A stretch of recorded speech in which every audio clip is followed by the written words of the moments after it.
I-41M. Found out Saturday that partner, 33F, of 8+ years has had EA and PA for the last year or more. How to confront? Advice. Over the weekend, for the first time ever and after finding strong probable cause to do so, a panty vibrator that can be controlled remotely via an app arrived in the mail Thursday. I invaded the privacy of my longtime live-in girlfriend by accessing her iPad. What I found was absolutely devastating. I apologize in advance for the length of this post, which essentially turned into journaling for me. I welcome any advice on how to best proceed from here. I-41M met my partner, 33F, online in 2014 when I was 31 and she was 23. We lived about 13 hours away from each other. We hit it off right away and spoke every day for a year until she flew down to visit me in 2015. After another visit in 2015, we realized we were in love and I asked her to move in with me. We rent a decent house from a good friend of mine, essentially month to month with no lease at a ridiculously cheap rate. She was upfront that she had borderline personality disorder, but we were in the honeymoon phase and I waved it off as no big deal. She said she had experienced a difficult childhood, but I figured it was nothing we couldn't navigate together. She moved in 2015 and for the first 4 to 5 years, things were mostly good. I encouraged her to go to college and she got a bachelor's degree in 2019, something she said she never thought would happen until she met me. In hindsight, I realized last year that the few troubles we did have early on stemmed from her having an anxious attachment style and me being a dismissive avoidant. This ended up being a problem that grew over time. She would chase me, I would pull away, she would chase more, I'd retreat further until she couldn't take it anymore. There was also a pregnancy scare that happened a couple of years in. She had an abortion at age 20 and that experience really caused a lot of trauma for her. So when the scare happened, it essentially had a chilling effect on our sex life that never left. I was too hesitant to initiate with her and wanted to wait until she was ready, but she never initiated herself. She is more submissive in the bedroom, so we have essentially had a dead bedroom for the better part of 7 years. Looking back, I know that is a huge issue and I should have asserted myself in the bedroom and gotten the sex life cranked back up again, and I know this helped create an environment that led to her infidelity. In late 2019, she was accepted into a PhD program. I proposed and she accepted, but the next few months were a little weird, and she expressed frustration regarding how long it took me to pop the question. Still, we had some casual early wedding planning talks, and she wore the ring every day.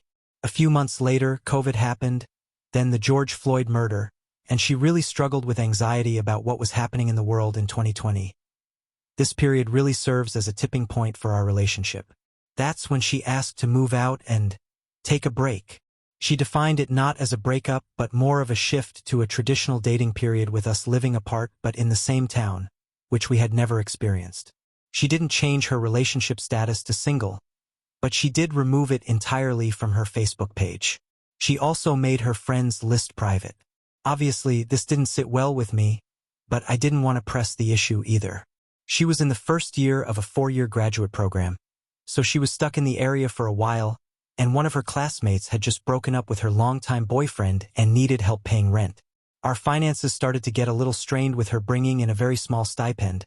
Me supporting the two of us on my income, I paid nearly all the bills. Her stipend was her fun money.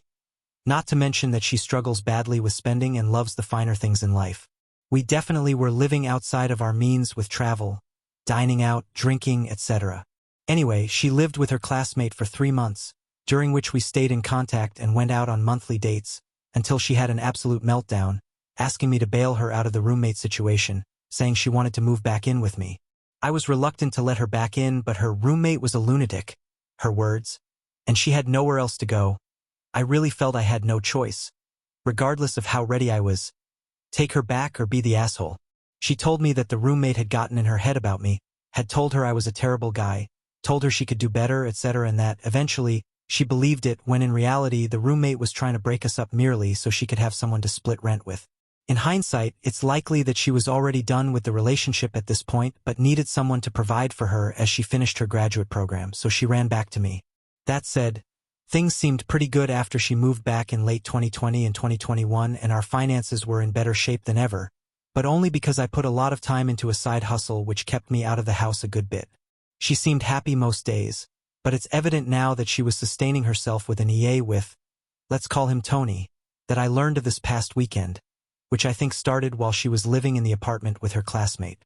However, at this point we were essentially just roommates or best friends. She told me that it didn't feel like a relationship anymore, and I told her I'd work on it and try to do better. Ultimately, I think that I thought I was trying, but due to my dismissive avoidant tendencies, I wasn't able to be vulnerable with her the way you have to be for a deep and loving relationship to flourish. I really didn't put in the work, and while I know that is not an excuse for her betrayal, it's possible I could have prevented it. She also expressed a desire for her own vehicle. We had been sharing one car since we both worked and went to school at the same university, and she bought one with her own funds. Thankfully, I didn't have to co-sign on it, and she was able to afford the payments with her stipend while I paid all of the other bills. Looking back, I think she wanted the vehicle to have the freedom to leave for good if she wanted and not feel trapped, or at the very least to take trips home by herself for reasons revealed below. 2022 and 2023 were pretty much more of the same. Some ups and downs, some good times and bad. Still no sex and basically the roommate vibe still happening. We enjoyed each other's company 90% of the time. She was nearing the end of her PhD program and was a ball of stress most days. There would be some really intense arguments after which she would apologize for being a bitch, which I attributed to the stress plus her BPD. I now realize that a lot of her irritability is the type that is typical of a cheating partner who complains, nitpicks, starts fights, and gets annoyed with the partner they are betraying. The other problem is that, when she apologized for blowing up, it allowed me to sweep her concerns under the rug instead of working on improving myself and the relationship. We still could have great fun together and said, "I love you," and called each other babes. But, looking at it objectively as I type this, it wasn't a real relationship. Perhaps she really did still love me, but we definitely were no longer in love, and I had no idea how to get that back. Despite how bad it got at times, and the lack of sex, I couldn't find it in my heart to break up with her and put her on the streets while she was trying to survive grad school on practically no budget. I still had faith things would get better and we would be together forever. She was set to graduate in May of 2023, and I think that, during the difficult times, I looked at that like the light at the end of the tunnel. If we could only get her through this program, things would be different and we could really connect again and work on ourselves. Once she got a great job with her PhD, any financial burdens would be erased, and we would be able to breathe again. I couldn't wait for graduation day to arrive. Instead, the closer we got to graduation, the worse things got. She started being completely resentful and disrespectful toward me. I was so confused. She also had been doing some shadow work at the suggestion of her therapist, who she had been seeing for a month or two at that point. During this work, she says, and I do believe her, that she uncovered that she was sexually abused by her half-brother and one of his friends when she was 4 years old. This revelation was very traumatic for her, and I did the best I could to support her, but I was out of town and could only talk via text and calls. Looking back now, I do think that this trauma is likely what caused her BPD, as well as her hypersexual nature that initially was a positive for me, and that I was reminded of upon investigating her iPad. I got back from out of town and was home for a day or two, but before she and I could truly process her discovery together, 5 days later, she tagged along with a female classmate on a trip to a conference, on my dime of course, and, based on the evidence I found over the weekend, I think this was the first and only time that she turned that EA into a PA. I essentially funded her betrayal, and now I know why she got increasingly bitchy as she was preparing for her trip. She was looking forward to meeting her EA and treating me like shit as a result. The guy that I now believe she had been talking to for 3.5 years just so happened to live in the same city as the conference. I found text messages on the iPad referencing that they were intimate with one another on her trip, as well as sexting from October 2023 to as recently as February 2024. That was pretty painful to find. But it doesn't end there. The ex from back home that she had an abortion with 13 years ago has a brother. Let's call him Carl, who she has spoken to frequently over the last 2 to 3 years via text and phone. I knew she always had a lot of guy friends. She's kind of a guy's girl in that way, so I didn't think anything of it, and she assured me he was just a friend who needed a sympathetic ear. I trusted her so much that I never even questioned it. She took a 2-week trip back home in late June/early July and bounced around from friends to family with a few hotel stays in between. I funded the majority of her trip, sending her at least $5,000 via Apple Cash in June and July. We basically considered it her graduation present. Upon her return, in cleaning out her car, I noticed a hotel bill for 2 nights when she was supposed to have spent those 2 nights at a female friend's place. The hotel, in the same town as her female friend, was about an hour from where Carl lives. She even lied to me via text about how she didn't sleep well because not staying at a hotel meant no AC at her friend's place. In reviewing her messages on the iPad, I found references in her conversations with Carl and her girlfriends that they slept together during that trip.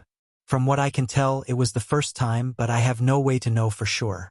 She went home again in December, and it's hard to decipher from the messages where the PA continued, but she does reference that Carl hit her. Dude is a total dirtbag, but I guess that's the type of man she wants. I even flew up there at the end of her trip so she wouldn't have to drive back alone. I always hated when she was on the road for 13 hours by herself and was concerned for her safety on the roads. We had a great time together going out to eat, hitting up cocktail bars, etc., just days after she spent time with Carl. Those are the only 2 definite PA situations that I was able to uncover. There very well may be more that I don't know about. Oh, and an update about her job search. She had 1 virtual interview in October which did not result in a job. She says she has applied for many remote jobs, but I have not pressured her given how unstable she has been since graduating in May. My income has been enough to support the 2 of us, but without her bringing in any income since May, the debt is starting to rack up. Lastly, in addition to the PA and the EA that turned into a PA, I uncovered over the weekend that in December she created an OnlyFans which she promotes on Reddit. I have not uncovered her username for either account. I believe that the financial pressures of not having a job plus the desire to be able to leave me and not be dependent mounted to the point that resorted to of, not to mention her hypersexuality. In her text messages to her girlfriends, she brags about how many of subscribers and Reddit messages she's got, how one guy paid her car note, and talks about how successful these guys are. This one is a physical therapist, that one is going to grad school in Denmark, etc. All the while, she is still asking me for money each month to help pay her car note, her credit card bills, etc. She seems to be using WhatsApp to communicate with them, as I've spied it on her phone multiple times the last few days, the little green background with text bubbles. I've asked her who she's talking to and she says it's her group chat with her friends, but she has sent screenshots of chats from clients that look just like it. The worst part of it is, now that I'm being hyper-attentive to her, I can see her on WhatsApp while we are laying in bed at night. She's literally chatting with these horny dudes right next to me without a second thought. Seems like the longer they cheat, the more brazen and bolder they get with it. I feel like she has a good heart deep down but is so fucked up by trauma that she can't control her decisions and the BPD is just too much for her to manage. She checks every box of the symptom list. A pattern of intense and unstable relationships with family, friends, and loved ones. A distorted and unstable self-image or sense of self. Impulsive and often dangerous behaviors, such as spending sprees, unsafe sex, substance misuse, reckless driving, and binge eating. Her good heart is what drew me to her in the first place. I feel like there is a great woman somewhere inside her that just can't bust out, and it breaks my heart. It's clear to me that there is no chance of reconciliation, nor am I interested in reconciliation. I'll never be able to trust her again, and I now realize that she has been gaslighting and abusing me for years, all while trying to convince me that I was doing the same to her. What I'm trying to determine now is the cleanest, safest way of ending things. The way I see it, I have 3 options for confronting her about the infidelity and evicting her from the house. Go completely nuclear face to face. Go completely nuclear via letter. Try to have a compassionate, calm conversation with her about what I found, how I feel, and take as high a road as possible. There is also one option where I end the relationship for all of the reasons I've mentioned above without confronting the infidelity. Basically, what good does it to her to know that I know, for her or for me, besides vengeance? Our relationship was all but dead anyway, with or without the betrayal. Just tell her it's over, give her a deadline to move out, and stay with my parents until she's gone. The downside to this option is that she leaves the situation thinking that she had me completely fooled and I never found out. It also means I'd need to do it calmly and in person and provide a reasonable timeline for her eviction. I want her out sooner rather than later. The longer she stays, the more money she is going to try to siphon off of me. I guess I am worried about my reputation and her perception of me and how I handle this, But I feel that no matter what I do, she is going to trash me to her friends and family and talk about how big of an idiot I am. For staying with her for so long while she walked all over me, she did. And I wouldn't put it past her to make up stories that I was cheating as well, I wasn't, or that I was abusive, also a no. So I am leaning towards a letter as the most drama-free way of breaking things off, even though it is also the most cowardly option. I just don't see a face-to-face conversation resulting in a remotely positive outcome. I feel like I could hold myself in check, but with her mental illness, BPD, I am a little worried for her safety, my safety, and the safety of valuables in the home. I plan to give her only 3 to 4 days to pack up and leave while I stay with family, and then it will be safe to return home. I plan to remove her from our shared cell phone plan within a few days of the confrontation and take her and her vehicle off of my car insurance. Thankfully, those are our only real financial ties. It's going to be brutal for her financially, but she has a job now and can take care of herself, right? The last 4 days have been brutal, walking around the house acting like I'm clueless about her transgressions, her being extra sweet out of nowhere, cooking me my favorite meals, calling me babes, telling me, thank you, a million times. Perhaps she detects something off with me and thinks I'm suspicious of her. And at this point, I'm ready to just get this over with so I can have my sanity back. I realize that I have completely overthought this, but this is just how my brain works. Analysis paralysis is real. At some point, you just have to rip off the Band-Aid and not worry about the aftermath. If you've read this far, I appreciate you and welcome any advice or feedback. TLDR. Found out my partner of 8+ years has had an EA for 3.5 years that turned into a one-time PA in May. A PA with just a friend at least once in July while she was visiting her hometown and perhaps again in December. And created an OnlyFans account in December and has been communicating with her clients as recently as yesterday.